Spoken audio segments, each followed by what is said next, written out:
आप सबों का स्वागत है इस यूट्यूब चैनल पे। तो इसमें हम लोग जो देखेंगे वो क्लास 12वीं, माफ़ कीजिएगा, क्लास 11वीं का जो है इकोनॉमिक्स हम लोग देखेंगे। ठीक है, क्लास 11वीं का इको हम लोग देखने वाले हैं, इकोनॉमिक्स देखने वाले हैं, अर्थशास्त्र देखेंगे इसमें। तो चलिए बिना समय गवाए हम लोग क्वेश्चन के ऊपर चलते हैं। क्वेश्चन को देखेंगे, क्वेश्चन को समझेंगे, क्वेश्चन को पढ़ेंगे। उससे पहले आपसे एक ही रिक्वेस्ट है कि आप चैनल के ऊपर नए हैं तो चैनल को सब्सक्राइब कीजिए, वीडियो को लाइक कीजिए और दोस्तों को भी शेयर करके उन्हें भी सब्सक्राइब करने के लिए ज़रूर बोलिए। आप इतना हमारे लिए कर सकते हैं, आप हमें मदद कर सकते हैं। तो चलिए हम लोग क्वेश्चन के ऊपर चलते हैं। जैसे कि क्वेश्चन आप देख पा रहे हैं, दिया गया है कि आधुनिक अर्थशास्त्र के पिता कौन थे। एक प्रश्न है और वीवीआई प्रश्न है, ये आपको पीछा नहीं छोड़ने वाला। आधुनिक अर्थशास्त्र, तो आधुनिक अर्थशास्त्र के पिता कौन थे, और यही प्रश्न को दूसरे तरीके से पूछा जा सकता है कि अर्थशास्त्र का जनक किसे कहा जाता है। ठीक है, अर्थशास्त्र का जनक किसे कहा जाता है। ऑप्शन दिया हुआ है यहाँ पे, देखिए 4 ऑप्शन दिया हुआ है। इसमें से एडम स्मिथ जो है वो अर्थशास्त्र के जनक कहलाते हैं। ठीक है, अर्थशास्त्र के पिता कहलाते हैं। नेक्स्ट क्वेश्चन देखिए, आगे दिया गया है, कहता है कि सांख्यिकी का पिता किसे कहते हैं। तो सांख्यिकी का पिता किसे कहते हैं, या फिर इसी प्रश्न को दूसरे तरीके से पूछा जाएगा कि सांख्यिकी का जनक किसे कहा जाता है। तो सांख्यिकी का जनक किसे कहा जाता है और या फिर इसके पिता को किसको कहते हैं, तो इसका जो है गॉटफ्राइड अकेनवाला।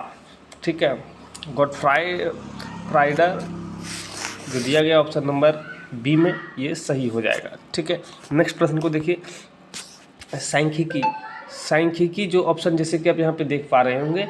ठीक है, सांख्यिकी क्या है, तो सांख्यिकी जो है, देखिए बाबू, सांख्यिकी एक जटिल तथ्यों को जटिल करती है जबकि तथ्यों को परस्पर तुलनीय बनाता है। जो ऑप्शन ए और सी में दिया गया है, माफ़ कीजिएगा, जटिल तो नहीं करता, जटिल तथ्यों को स्पष्ट करती है और तथ्यों को परस्पर तुलनीय बनाता है। जो ऑप्शन नंबर बी और सी में दिया गया, जो ऑप्शन नंबर डी में दिया है, ठीक है, वो होगा आपका सही आंसर। ये वाला नहीं है, ये दोनों बात सही होगा। ठीक है, चलिए आगे देखिए, आगे देख पा रहे हैं, दिया गया कहता है कि सांख्यिकी से आशय या अभिप्राय है या सांख्यिकी लागू है। तो जो यहाँ पे आप स्टैटिक्स जो है चैप्टर है स्टैटिक्स, तो स्टैटिक्स जो होता है वो लागू है किसके ऊपर, लागू कहाँ लागू है, या सांख्यिकी कहाँ लागू है। ठीक है, तो देखिए ये जो होता है समक और सांख्यिकी विधियाँ, ये दोनों जगह पे लागू होता है, इसमें भी, ठीक है, और इसमें भी, ये दोनों जगह पे लागू होता है, जो ऑप्शन नंबर सी में दिया गया है। नेक्स्ट क्वेश्चन को देखिए, अर्थशास्त्र एक आदर्श विज्ञान है, यह किसका कथन है। तो अर्थशास्त्र एक आदर्श विज्ञान है, ये बात जो कहा गया है, किनके द्वारा कहा गया है, तो ये मार्शल के द्वारा कहा गया है। किसके द्वारा कहा गया है, माफ़ कीजिएगा, मार्शल नहीं, ये अर्थशास्त्र एक विज्ञान है, ये जो कहा है वो पीगू ने कहा है। और मार्शल ने जो अथी किया है, बताया कि अर्थशास्त्र के दुर्लभ संबंधित परिभाषा, जो ऑप्शन नंबर है ना, तो इसमें पीगू होगा, जो ऑप्शन नंबर बी होगा। ठीक है, पीगू। आगे देखिए, इस आगे दिया हुआ मार्शल अर्थशास्त्र विज्ञान एवं कला दोनों है, यह किसका कथन है, ये है मार्शल का कथन, पीगू का कथन था। ठीक है, अर्थशास्त्र एक विज्ञान है और इसमें जो है मार्शल ने कहा ये कला और विज्ञान दोनों है, जो ऑप्शन नंबर बी में दिया गया है। अर्थशास्त्र की दुर्लभता संबंधित परिभाषा को प्रतिपादित कौन है या किसने किया है, तो अर्थशास्त्र की दुर्लभता पर संबंधित प्रतिभाषा जो दिया गया है, इसकी परिभाषा जो बताया गया है, इससे रिलेटेड ये जो किया गया है रॉबिन्सन ने किया है। किसने किया था, रॉबिन्सन ने, जो ऑप्शन नंबर बी में दिया गया है।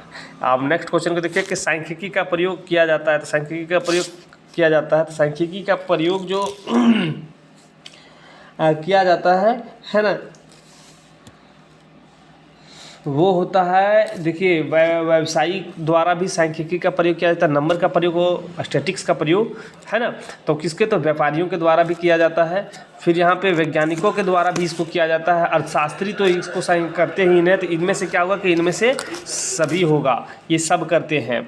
ठीक है, नेक्स्ट क्वेश्चन को देखिए, आगे दिया गया है, कहता है सांख्यिकी ठीक है। सांख्यिकी माध्यमों का विज्ञान है, यह परिभाषा किसने दी है? तो सांख्यिकी गणन का विज्ञान है, यह कथन किसके द्वारा कहा गया? ये प्रश्न इसी तरीके से पूछा जा सकता है। तो ये एल ब्राउले जो है उसने कहा था, बाउले जो है उसने कहा था। ठीक है, नेक्स्ट क्वेश्चन को देखिए, आगे दिया किसने कहा अर्थशास्त्र धन का विज्ञान है? किसने कहा अर्थशास्त्र धन का विज्ञान है? ठीक है, तो ये किसने कहा था? तो ये कहा था एडम स्मिथ ने। किसने कहा था? एडम स्मिथ ने, जो ऑप्शन नंबर सी में दिया गया है। नेक्स्ट क्वेश्चन को देखिए, आगे दिया हुआ है कि प्रोफेसर पीसी महालनोबिस कौन है? तो ये महालनोबिस जो थे वो एक अर्थशास्त्री थे। हम लोग अर्थशास्त्र के बारे में ही पढ़ ही रहे हैं, हमारा की चैप्टर किताब ही अर्थशास्त्र है, तो हम लोग रहेगा कौन? अर्थशास्त्री रहेगा ना। नेक्स्ट को देखिए, आगे दिया गया है, आगे जैसे कि आप देख पा रहे होंगे जी, आगे दिया गया, कहता है अर्थशास्त्र की आधुनिक परिभाषा को किस नाम से पुकारा जाता है? तो अर्थशास्त्र की आधुनिक भाषा को विकास केंद्रित के नाम से पुकारा जाता है, जो ऑप्शन नंबर डी में दिया गया है। आगे देखिए, नेक्स्ट क्वेश्चन दिया गया है कि सांख्यिकी का सामना या सांख्यिकी का सामान्य महत्व है। तो सांख्यिकी का सामान्य महत्व जो होता है वो प्रशासन के लिए इसका महत्व या प्रशासन में महत्व ये जरूरी ये भी होता है, व्यवसाय में इसका महत्व, विज्ञान तथा अनुसंधान का महत्व, ये सब कुछ है इनमें से सभी होगा। ठीक है, चलिए आगे देखिए, वेल्थ ऑफ नेशन पुस्तक के लेखक कौन है? तो वेल्थ ऑफ नेशंस पुस्तक के लेखक एडम स्मिथ हैं। ठीक है, एडम स्मिथ है। चलिए, अर्थशास्त्र अध्ययन करता है, तो अर्थशास्त्र अध्ययन करता है, तो अर्थशास्त्र जो है वो आर्थिक क्रियाओं का अध्ययन कराता है, जो ऑप्शन नंबर ये में दिया गया है। चलिए आगे देखिए, आगे दिया गया है, कहता है कि सांख्यिकी को अंग्रेजी में स्टैटिक्स, आप लोग जानते हैं कि स्टैटिक्स वर्ड जो है कहते हैं हम लोग सांख्यिकी को, तो जिसकी उत्पत्ति जर्मन भाषा के निम्नांकित शब्दों से हुई है। तो स्टैटिक्स वर्ड जो हम लोग यूज़ कर रहे हैं वो जर्मन भाषा के कौन सा शब्द से यूज हुआ वही पूछा जा रहा है। तो यहाँ पे देखिए, स्टैटिस्टिक जो ऑप्शन नंबर ये में दिया गया इससे उत्पन्न हुआ है। ठीक है, नेक्स्ट क्वेश्चन को देखिए, दिया गया है, कहता है निम्न में आर्थिक क्रिया का शाखा कौन सी है? तो आर्थिक क्रिया के बारे में बात हो रही है। तो देखो, आर्थिक क्रिया के बारे में बात होती है तो जो भी दोनों क्रिया, व्यष्टि क्रिया और समष्टि क्रिया जो दोनों होते हैं, अर्थशास्त्री आर्थिक क्रिया की शाखा कौन सा है? तो आर्थिक शाखा के एक समष्टि अर्थशास्त्र भी है और व्यष्टि अर्थशास्त्र भी, दोनों होंगे। ठीक है, बड़े पैमाने पर छोटे पैमाने पर ये दोनों होंगे, तो इनमें से सभी ऑप्शन नंबर सी सही हो जाएगा। ठीक है, एडम स्मिथ की वेल्थ ऑफ नेशन का प्रकाशन कब हुआ? तो अभी आपको बताई थी कि एडम स्मिथ के द्वारा वेल्थ ऑफ नेशन लिखा गया, जो इसकी प्रकाशन जो किया गया था वो 1776 में किया गया था। कब किया गया था? 1776 में, जो ऑप्शन नंबर ये में दिया गया है।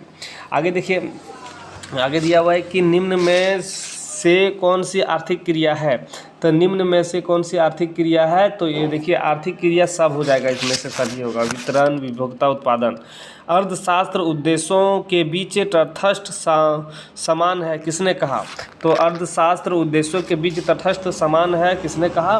तो ये जो कहा गया है वो मार्शल के द्वारा कहा गया है, मार्शल के द्वारा। ठीक है, चलिए आगे देखिए, आगे दिया गया कि अर्थशास्त्र सीमित साधनों का विज्ञान है, यह किसका कथन है? तो अर्थशास्त्र सीमित साधनों का विज्ञान है, ये जो कथन रॉबिन्सन ने कहा था। किसने कहा था? रॉबिन्सन ने कहा था। आगे देखिए, निम्न में से किसके अध्ययन का संबंध अर्थशास्त्र से नहीं है? तो यहाँ पे सरकार का गठन वो है, देखिए यहाँ पे, ये अर्थशास्त्र से नहीं होगा, क्योंकि उत्पादन अर्थशास्त्र में जरूरी है, उपभोग और वितरण ये तीनों अर्थशास्त्र का एक हिस्सा है, लेकिन सरकार का बनाना ये पॉलिटी में चल जाएगा, तो ये आपका इसमें नहीं आएगा। तो ऑप्शन नंबर डी आपका इसमें सही हो जाएगा। ठीक है, आगे देखिए, आगे दिया गया है, कहता है बहुवचन में शब्द सांख्यिकी से क्या तात्पर्य है? तो बहुवचन में एक वर्ड जो सांख्यिकी होगा इसका क्या तात्पर्य होगा? तो देखिए, बहुवचन में संख्यात्मक मान, आंकड़ा और सांख्यिकी तथ्य, ये सभी हो जाएगा, इनमें से सभी। ठीक है, चलिए, भारतीय सांख्यिकी संसाधन कहाँ अवस्थित है? तो ये सांख्यिकी संसाधन, भारतीय सांख्यिकी संसाधन कहाँ अवस्थित है? तो ये पटना में माफ़ कीजिएगा, कोलकाता में अवस्थित है, जो ऑप्शन नंबर सी में दिया गया है। ठीक है, तो देखिए हम लोग यहाँ पे जो भी प्रश्न देखे ये सभी प्रश्न VVI है। उम्मीद करते हैं कि आपको ये ज़रूर मदद किया होगा। तो वीडियो अच्छा लगा हो तो वीडियो को लाइक कीजिए, दोस्तों के पास शेयर कीजिए, उन्हें भी चैनल को सब्सक्राइब करने के लिए ज़रूर कहिए। फिर मिलेंगे हम लोग नए चैप्टर लेकर और नए अध्याय लेकर और नए बुक लेकर। तब तक आपसे अलविदा लेते हैं। जय हिंद।